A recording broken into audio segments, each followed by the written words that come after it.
नमस्कार दोस्तों, मैं अंशी पांडे अपने चैनल अंशी वे में आप सभी का स्वागत करती हूँ। कैसे हैं आप लोग, ये बताने के लिए कमेंट बॉक्स में हरदम की तरह हर हर महादेव जरूर लिखना। आज हम सोमवार व्रत से संबंधित बहुत सारी महत्वपूर्ण बातें इस वीडियो में जानेंगे। आप बने रहिए मेरे चैनल अंशी बे में। यदि वीडियो पसंद आता है तो प्लीज़ चैनल को लाइक और सब्सक्राइब पक्का कर देना, साथ में बेल आइकन प्रेस कर लेना, क्योंकि जब भी मैं नई वीडियो अपलोड करूं उसका नोटिफिकेशन सबसे पहले आपके पास जाए। चलो अब हम वीडियो को शुरू करते हैं। जैसे हमको सोमवार को व्रत रखना है तो हमको सोमवार के दिन शैम्पू इत्यादि नहीं करना चाहिए। एक दिन पहले हमको रविवार को ही जो है शैम्पू इत्यादि कर लेना चाहिए। सोमवार के व्रत में हम शिव जी का पूजन करते हैं, जो है साथ में माँ पार्वती और गणेश जी का भी पूजन करते हैं। क्योंकि कोई भी व्रत जो हम रखते हैं, सबसे पूजा भी करते हैं, तो सबसे पहले हमारे प्रथम पूजनीय गणेश जी हैं। पहले हम गणेश जी का पूजन करते हैं, उसके बाद हम भोलेनाथ का पूजन करते हैं, फिर हम माँ पार्वती का पूजन करते हैं। भोलेनाथ को हम गणेश जी का पीला या लाल फूल अर्पित करते हैं, भोलेनाथ को हम सफ़ेद फूल अर्पित करते हैं। धतूर मदार जो है जितना हो सके, बेलपत्र दूर्बा सब कुछ, पंचगव्य, इसमें हम इनसे स्नान इत्यादि करा के पहले भोलेनाथ को, उसके बाद हम पंचगव्य से स्नान इत्यादि कराते हैं। फिर उसके बाद हम एक लोटे पानी से फिर एकदम अच्छे से स्वच्छ कर देते हैं भोलेनाथ को। फिर उसके बाद जो फूल पत्तियां हमारे पास रहती हैं सब हम भोलेनाथ को अर्पित करते हैं। उसके बाद हम इनको भस्म अर्पित करते हैं। इनको कलर नहीं पसंद है, इसलिए हम कलरफुल चंदन इनको नहीं अर्पित करते हैं। माँ पार्वती को हम पीला चंदन अर्पित करते हैं और गणेश जी को हम लाल या पीला अर्पित करते हैं। सारा दिन हम जो है व्रत रखते हैं। शाम को हो सके तो आप यदि व्रत रख के फलाहार से ही जो है सारा दिन रख सकते हैं तो वो भी ठीक है, नहीं तो आप एक मीटिंग दूध रोटी जो है खा सकते हैं और उसके अगले दिन हम पारण करते हैं। चलो हम जो है अब जो है सोमवार व्रत कथा का श्रवण करेंगे। एक बार प्रेम से बोलो भोलेनाथ की जय, माँ पार्वती की जय। व्रती प्रातःकाल नित्य क्रिया से निवृत्त होकर आचमन प्राणायाम करे तथा सूर्य को अर्घ्य दे। यह संकल्प करे कि आज से मैं अपने मानवांछित फल की प्राप्ति के लिए सोमवार का व्रत नियमित रूप से शिव पार्वती के पूजन सहित करूंगा। संकल्प करने के बाद गणेश आदि देवताओं का पूजन करे, फिर शिव पार्वती जी का विधि से पूजन करे तथा ओम उमा सहिताय शिवाय नमः इस मंत्र का 108 बार जप करे। जप करके भगवान शंकर की स्तुति करे। इस व्रत की जो भी कोई भी करता है, भगवान की कृपा से उसके समस्त कार्य सिद्ध होते हैं। रोगी को रोग दूर होता है, निर्धन को धन की प्राप्ति होती है, विद्यार्थी को विद्या प्राप्ति एवं संतान चाहने वाले को संतान का लाभ होता है। यदि कोई राजा इस व्रत को करता है तो उसके राज में प्रजा सभी प्रकार से सुखी रहती है तथा महामारी अकाल आदि का भय नहीं रहता है। वह शत्रुओं का नाश हो जाता है। राजा या जो कोई भी इस व्रत का करता है शिव पार्वती की कृपा से दीर्घायु को प्राप्त करता है तथा अंत में भगवान शंकर के परम धाम को प्राप्त होता है। प्राचीन काल में धन धान से युक्त एक वैश्य था, किंतु उसकी एक भी संतान न थी। इससे वह सदैव अत्यंत दुखी रहता था। वह वैश्य प्रत्येक सोमवार को शिव जी का पूजन एवं व्रत करता था। भगवान का भोग लगाकर ही वह अपनी पत्नी सहित प्रसाद स्वरूप भोजन करता था। उसकी भक्ति को देखकर पार्वती जी ने शंकर जी से कहा कि यह वैश्य अत्यंत भक्ति पूर्वक आपकी पूजा करता है, अतः आप इसके दुख को दूर करें, इसे संतान प्राप्त होने का वरदान दे। तब शंकर जी ने कहा कि यह वैश्य के पूर्व जन्म का फल है, इसके भाग में पुत्र सुख नहीं है। मैं इसे पुत्र प्राप्ति का वरदान तो दे रहा हूँ, किंतु वह 12 वर्ष तक ही जीवित रहेगा। कुछ समय के बाद भगवान की कृपा से उस वैश्य को एक सुंदर पुत्र की प्राप्ति हुई। पुत्र के होने से वैश्य ने आनंद मनाया, किंतु वैश्य की चिंता दूर नहीं हुई। उसे ज्ञात था कि उसके पुत्र की आयु केवल 12 वर्ष ही है, किंतु फिर भी प्रसन्नता के साथ 11 वर्ष बीत गए। वैश्य की पत्नी ने अपने पति से कहा कि पुत्र विवाह योग्य हो गया है, अतः आप उसका विवाह कहीं कर दे। वैश्य ने अपनी स्त्री से कहा कि अभी पुत्र को विद्या पढ़ने के लिए काशी भेज रहा हूँ, अभी विवाह की क्या चिंता है। विद्या प्राप्त करके लौटने पर कुमार का विवाह करूंगा। इस प्रकार से अपनी पत्नी को समझा बुझाकर उसने पुत्र के मामा को बुलाकर विपुल धन दिया और कहा कि तुम अपने भांजे को विद्या अध्ययन के लिए यज्ञ याद कराते हुए तथा ब्राह्मणों को भोजन व दक्षिणा देते हुए काशी ले जाओ। लड़के का मामा अपने भांजे के साथ घर से विदा होकर वैश्य के बताए हुए रास्ते के अनुसार यज्ञ आदि करते हुए जिस बालक के साथ उसका विवाह हो रहा था वह नगर में पहुंचा। उसी दिन उस नगर के राजा की पुत्री का विवाह था। राजकुमारी बहुत ही रूपवती एवं गुणवती थी, किंतु जिस बालक के साथ उसका विवाह हो रहा था वह काना था। वर का पिता इस कारण बहुत चिंतित था। वर के पिता ने जब सर्वगुण संपन्न उस वैश्य पुत्र को देखा तो उसके मामा से कहा कि आप इस लड़के को कुछ समय के लिए मुझे दे दो तो आप मुझे पर बहुत बड़ा कृपा करेंगे। विवाह के बाद मैं इस राजकुमार को आपको सौंप दूंगा तथा पुरस्कार स्वरूप आपको बहुत धन दूंगा। वर के पिता ने जब इस प्रकार कहा तो लड़के के मामा ने उसका कहना मान लिया और अपने भांजे को वर बनाकर मंडप में भेज दिया। राजकुमारी और वैश्यपुत्र का विवाह हो गया। सिंदूर दान के बाद वैश्यपुत्र लौटने लगा तो उसने राजकुमारी की साड़ी में अपना संपूर्ण वृतांत लिख दिया कि तुम्हारा विवाह हमारे साथ संपन्न हुआ है और मैं विद्या प्राप्त करने के लिए काशी जा रहा हूँ। एक काना राजकुमार तुम्हें अपनी पत्नी बनाएगा और उसी के साथ तुम्हें विदा होना पड़ेगा। यह लिखकर वैश्यपुत्र विद्या प्राप्त करने के लिए काशी चला गया। जब राजकुमारी विदा होने लगी तो उसने अपनी साड़ी पर लिखे हुए शब्दों को देखकर उसे पढ़ा और उस राजकुमार के साथ विदा होने से इनकार कर दिया और कहा यह मेरा पति नहीं है, इसके साथ नहीं जाऊंगी। मेरा पति वैश्य कुमार जो विद्या प्राप्त करने के लिए काशी गया हुआ है। कन्या के माता पिता वर पक्ष द्वारा किए गए छल से अत्यंत दुखी हुए और राजकुमारी को विदा नहीं किया। उधर वैश्य कुमार काशी पहुंचकर विद्या अध्ययन करने लगा तथा उसके मामा ने यज्ञ कराना शुरू कर दिया। जिस दिन 12 वर्ष पूरे हुए लड़के ने कहा कि आज कुछ शारीरिक कष्ट है, अतः अब आराम करूंगा। ऐसा कहकर लड़का अपने बिस्तर पर जाकर लेट गया और मर गया। थोड़ी देर के बाद मामा ने आकर देखा तो भांजे को मरा हुआ पाया, जिसके कारण वह बहुत दुखी हुआ, किंतु यज्ञ के भंग हो जाने के डर से चुप रहा। यज्ञ की पूर्णाहुति होने के बाद जब सभी लोग वहां से चले गए तब उसने बड़े जोर जोर के रोदन करना प्रारंभ किया।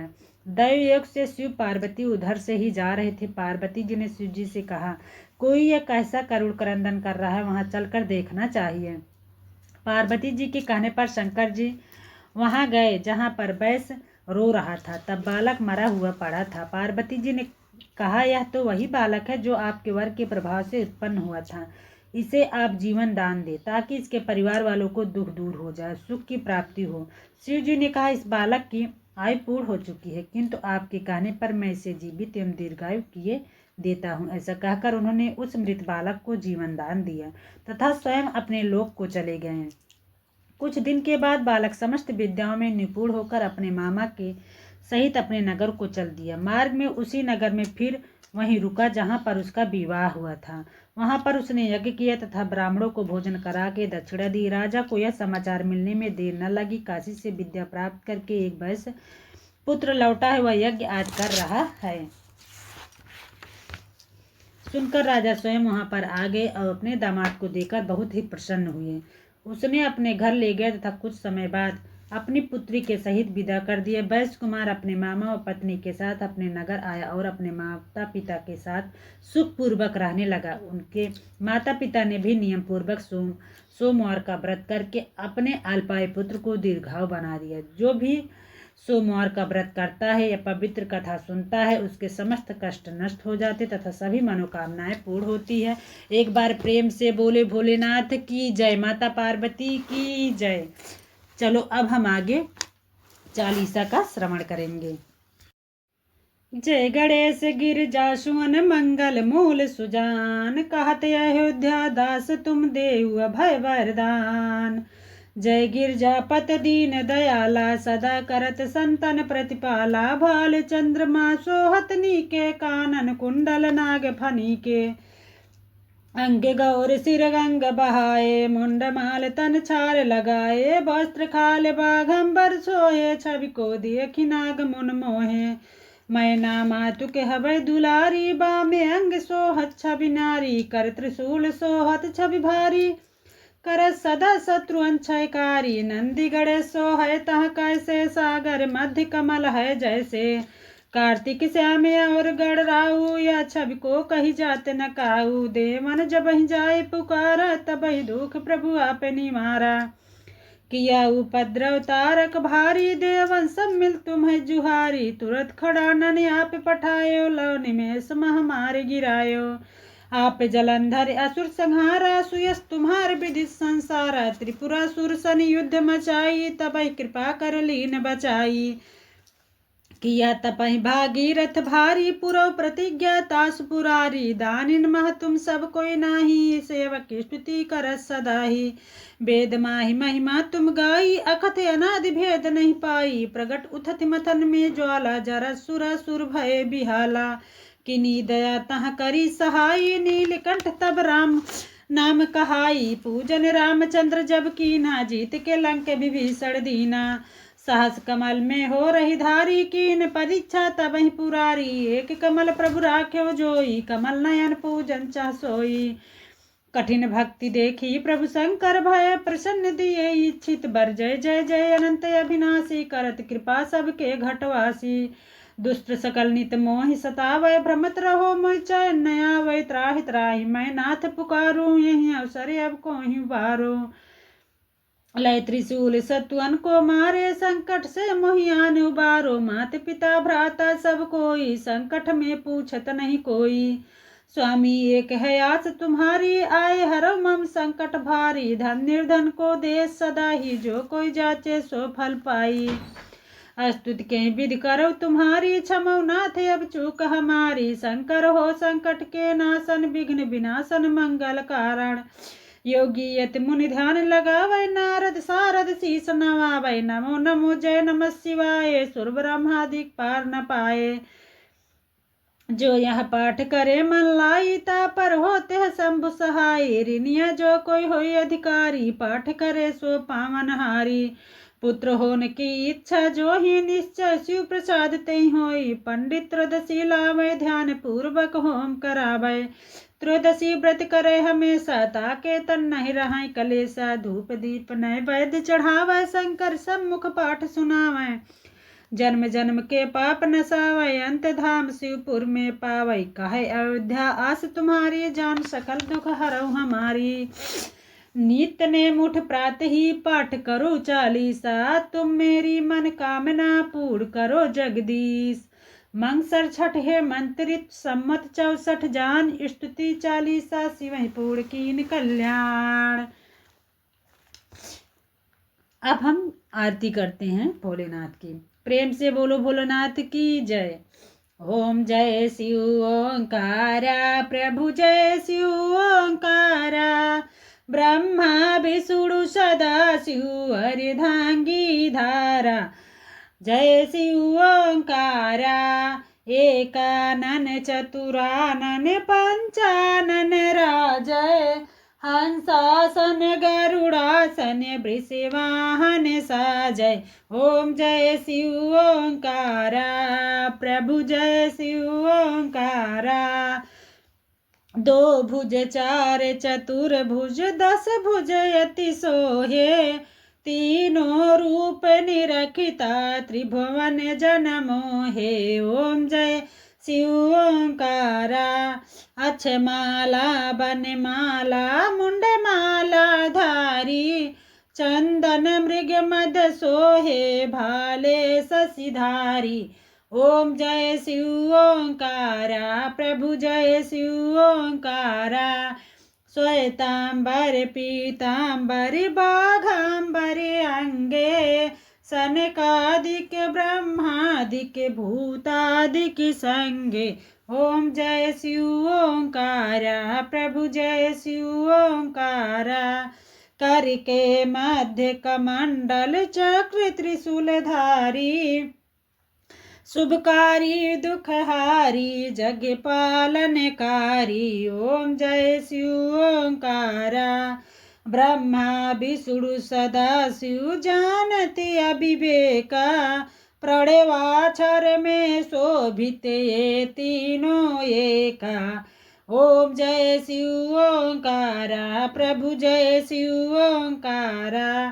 त्रिगुण स्वामी जी की आरती जो कोई नर गावे, प्रभु जो कोई जन गावे। कहत शिवानंद स्वामी सुख संपत्ति पावे। ओम जय शिव ओंकारा, प्रभु जय शिव ओंकारा। कर्पूर गौरम करुणावतारम संसार सारम भुजगेन्द्रहारम। सदा वसंतम हृदयाय बिंदे भवम भवानी सहितम नमामि। पहले हम गणेश जी की आरती करेंगे, फिर हम भोलेनाथ की आरती करेंगे। उसके बाद लास्ट में हमको कर्पूर गौरम करुणा अवतारम अवश्य करना है। बिना इसके किए हमारी आरती अधूरी रहती है। आशा करती हूँ कि सोमवार व्रत से संबंधित सारी बातें आपके समझ में आ गई होगी और आपको बहुत हेल्पफुल मिलेगा इस वीडियो से। अब मैं आपको मिलूंगी एक नए वीडियो में। तब तक के लिए नमस्कार, धन्यवाद, हर हर महादेव।